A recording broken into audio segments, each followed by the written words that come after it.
Hello student, हम पढ़ाएं carbon and लैंपों के लक्षण तथा विशेषताएं। इनमें क्या है, देखिए कार्बन लैंपों को आर्क उत्पन्न करके प्रकाश युक्त इल्यूमिनेट करने के लिए प्रारंभ में दोनों इलेक्ट्रोड के नुकीले सिरों को क्षणिक स्पर्श में लाकर तत्काल दूर करके आर्क उत्पन्न करना आवश्यक होता है। बाद में आर्क स्वतः कायम रहता है। इलेक्ट्रोड को एडजस्ट करने के लिए सभी बड़े लैंपों में ऑटोमेटिक डिवाइस होती हैं ताकि लैंप बुझ ना सके। आर्क लैंपों की विसर्जन क्रिया किसी बंद विसर्जन नलिका की गैस में न होकर बाहर वायुमंडल की स्वच्छ तथा स्वतंत्र वायु के माध्यम में होती है। एसी आर्क लैंप की अपेक्षा डीसी आर्क लैंप अधिक स्टेबल होते हैं या अधिक प्रखर प्रकाश देते हैं। इनमें केवल एक ही पॉजिटिव इलेक्ट्रोड होता है। निगेटिव प्रतिरोध गुणांक के कारण आर्क स्वयं अनस्टेबल होते हैं, इसलिए आर्क को स्थिरता देने के लिए श्रेणी में एक प्रतिरोध संयोजित करते हैं, परंतु इसमें क्या होता है, जो लैंप है उसकी दक्षता कम हो जाती है। कार्बन आर्क लैंपों के लिए वोल्टता 45 वोल्ट से अधिक तथा 100 वोल्ट से कम अर्थात 70 वोल्ट से 80 वोल्ट वाली वोल्टता की आवश्यकता होती है। आर्क के आधार पर वोल्टता पात लगभग 45 वोल्ट से 60 तक होता है। इसे सूत्र द्वारा स्थापित करते हैं। क्या है ये, देखिए सूत्र V = 36/35 L + 0.8 √/√I। यहाँ L क्या है, सेंटीमीटर में आर्क की लंबाई और I एम्पियर में आर्कन धारा है। लैंप के कार्यकाल में क्या होता है, पॉजिटिव इलेक्ट्रोड के जो शीर्ष रहते हैं, टिप, उनका तापक्रम जो रहता है वो 3500 डिग्री सेल्सियस से 4000 डिग्री सेल्सियस तक रहता है और ऋणात्मक या निगेटिव इलेक्ट्रोड के शीर्ष का तापक्रम लगभग 2500 डिग्री सेल्सियस रहता है। आर्क लैंपों की जो दक्षता है वो उच्च होती है, 40 से 65 ल्यूमेन पर वाट। कार्बन इलेक्ट्रोड के जो शीर्ष रहते हैं, टिप्स, उनका ब्राइटनेस 100 से 200 कैंडेला प्रति वर्ग मिलीमीटर तथा विशेष प्रकार के इलेक्ट्रोड के शीर्ष, टिप्स ऑफ इलेक्ट्रोड्स का चमकीलापन 2000 कैंडेला प्रति वर्ग किलोमीटर तक होती है।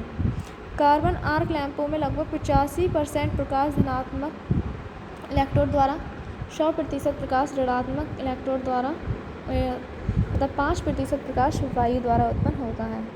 आर्क लैंपों के प्रकाश में अल्ट्रावायलेट लाइट की मात्रा अधिक होती है, जो आंखों के लिए हानिकारक है, इसलिए इस तीव्र प्रकाश से आंखों की सुरक्षा के लिए रंगीन चश्मे का यूज़ करते हैं।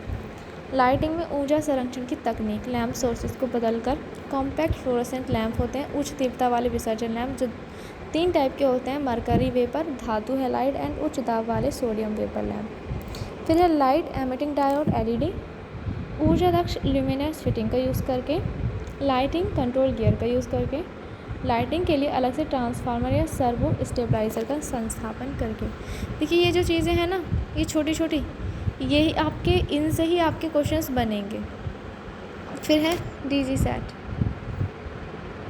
डीजल इंजन एक प्राइम मूवर है जो विद्युत ऊर्जा का उत्पादन करने के लिए अल्टरनेटर को चलाता है। इंजन से वायु को सिलेंडर में डालते हैं। उच्च दाब पर वायु को 14:1 से 25:1 तक कंप्रेस्ड करते हैं और कंप्रेशन के दौरान वायु 700 से 900 डिग्री सेल्सियस तक गर्म होती है।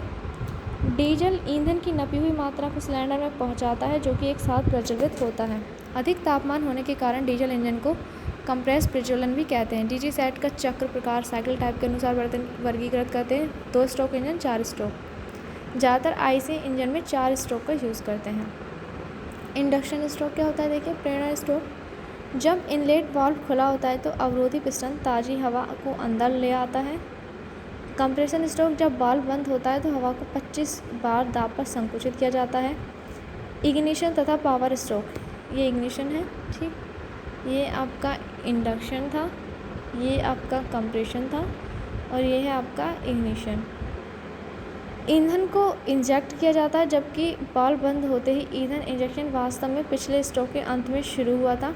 ईंधन एक साथ प्रज्वलित होता है तथा दहन गैसों के द्वारा पिस्टन नीचे की तरफ आ जाता है। एग्जॉस्ट स्ट्रोक या निकास स्ट्रोक, निकास वाल्व खुला है तथा उठता हुआ पिस्टन बची हुई गैस को बाहर निकाल देता है। चूँकि पावर केवल एक स्ट्रोक के दौरान उत्पन्न होती है, इसलिए सिंगल सिलेंडर 4 स्ट्रोक इंजन में एक रूपता की कमी है। मल्टी सिलेंडर इंजन के साथ एक रूपता प्राप्त की जा सकती है, क्योंकि क्रैंक सॉफ्ट पर क्रैंक एक दूसरे के संबंध से चलती हैं। DG set system, DC generating set को एक प्रणाली माना जाना चाहिए, क्योंकि इसका सफल संचालन निम्न घटकों पर डिपेंड करता है।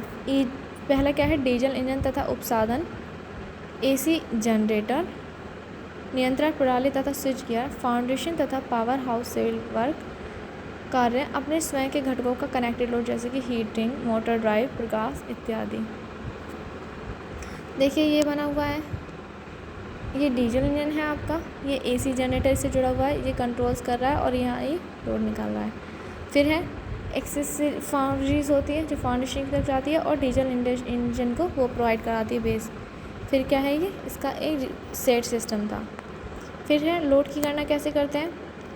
इन्होंने लोड की गणना के लिए देखिए कोई ऐसे ही एक न्यूमेरिकल्स टाइप का ले रखा है, चाहे तो आप भी इस तरह का देख सकते हैं, लेकिन न्यूमेरिकल्स वैल्यूज पूछी जा सकती हैं छोटी छोटी, लेकिन फॉर्मूले मैटर करते हैं। जैसे एकल देख लेते हैं फिर भी एक न्यूमेरिकल, जैसे कि 1500 kVA का एक डीजल जनरेटर सेट है जिसका PF है 0.8, 3 फेज सिस्टम के लिए, 3 फेज सिस्टम है। KVA इक्वल क्या है, √3 VA अपॉन 1000। V है वोल्टेज के नहीं 2 फेज के बीच में, और A यहाँ पे धारा है, तो A इक्वल क्या होगा आपका KVA इंटू 1000 इन upon √3 into V। KVA equal क्या है 1500, तो V equal 415 volt. A equal क्या हो जाएगा, यहाँ पे वैल्यूज़ रख लेंगे तो वैल्यू आई 2086.86। यह फुल लोड धारा है, परंतु हम फुल लोड उपयोग में नहीं लाते, इसलिए कॉइल फूक्स, क्योंकि इससे कॉइल फूक जाती है, इसलिए हम किसी भी डीजल जनरेटर पर 80% तक लोड डालते हैं। तो इसलिए क्या करते हैं हम, ये फुल लोड धारा है तो इसका क्या करेंगे 80% निकाल लेंगे। 80% निकालने के बाद धारा आएगी 1669.44 एम्पियर। इतने लोड पर डीजल जनरेटर सेट की दक्षता अधिक होगी तथा फूकने का खतरा नहीं रहेगा। एकल फेज़ के लिए लोड की गणना वो क्या था, 3 फेज़ के लिए तो 3 से मल्टीप्लाई किया था √3 से, ये एकल फेज़ है तो क्या हुआ KVA इक्वल VA अपॉन 1000, तो A इक्वल टू क्या होगा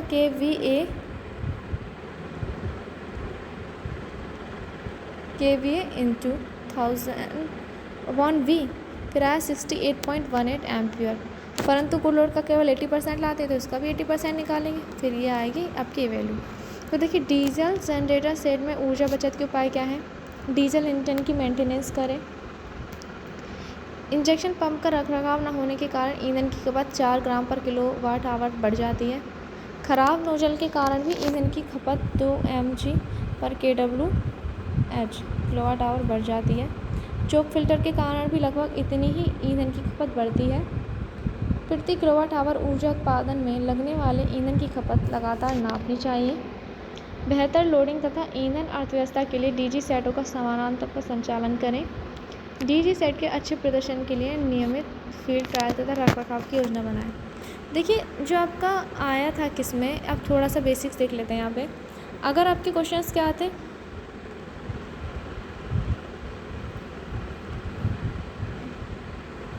अगर आपके जो क्वेश्चंस हैं वो अगर रिटन में आते तो राइटिंग टाइप के आते, ठीक है। रिटन एग्ज़ाम अगर आपका होता तो आपके इस तरह के क्वेश्चंस पूछने की संभावनाएं थी, जैसे इन्होंने दे रखे हैं कि इसको विस्तार से समझाइए, इसको विस्तार से समझाइए। अब DG सेट में वो क्या पूछेगा आपसे, या ये परिभाषाएं हैं तो परिभाषाएं पूछेगा नहीं, इनके छोटे छोटे फॉर्मूले जो रेशियोज़ थे आप उनको याद करें, क्योंकि वही चीज़ या छोटे छोटे फॉर्मूले आपसे पूछे जा सकते हैं। मरकरी वेपर लैंप कहाँ यूज़ होता है, इसकी कुछ विशेषताएं बताइए, मतलब लिखने के लिए नहीं, वहाँ पे दे रखी होंगी, फिर पूछा जाएगा 3 या 4 में से कोई एक कौन सी नहीं है। सोडियम वेपर लैंप, इनकी दक्षता, स्पेशली दक्षता आप बिल्कुल याद कीजिए। लक्स आप याद कीजिए क्या होता है, लक्स का आपको पता होना चाहिए। कार्बन आर्क लैंप भी विस्तार से नहीं बस, लेकिन इनके जो छोटे छोटे पॉइंट्स होते हैं ना, स्टैंडर्ड्स वैल्यूज़ जो रहती हैं या छोटे छोटे फॉर्मूले जिनसे वैल्यू निकलती हैं वो याद करें आप। और कैसे क्या होता है कि इन सब के आप ऑब्जेक्टिव टाइप क्वेश्चंस पुटअप करना स्टार्ट कर दें। मैं भी आपको प्रोवाइड ही करा दूँगी बहुत जल्दी। Thank you class.